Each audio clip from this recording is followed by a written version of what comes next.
Hey, what's up guys? It's Pedro here from newcoder.com, and in this tutorial we're going to be talking about using Visual Studio Code to run our MongoDB server.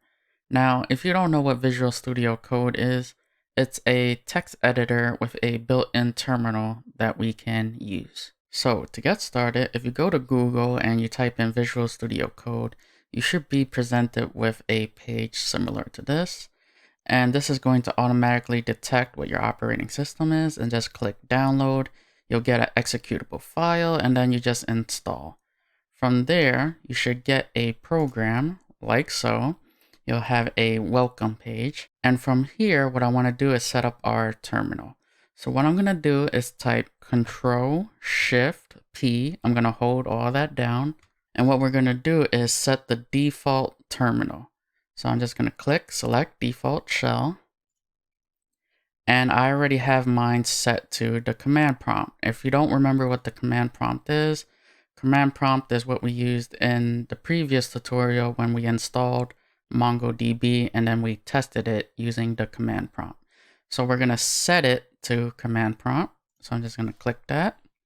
I'm going to go to terminal, new terminal. And you can see that Visual Studio Code has a built-in terminal and that it's set to the command prompt. So now if I go down here and type MongoD, you can see here waiting for connections on port 27017. That means that our server is up and running. So now what I want to do is run the command Mongo. Now, what that is a command line shell that's going to connect to our MongoDB server. So in order to do that, we're going to have to create another terminal. And in order to do that, we're just going to go up here, click this plus sign, new terminal.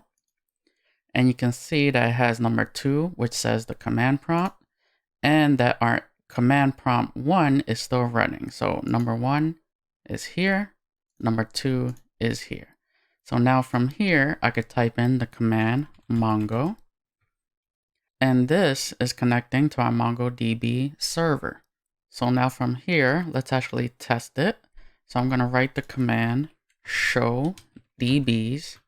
And this is basically going to show all our databases within our MongoDB server. Now, these are all the default databases that you end up having when you install MongoDB. But in the next tutorials, I'm going to show you how you can create your own databases and how those databases have their own collections and those collections have their own documents.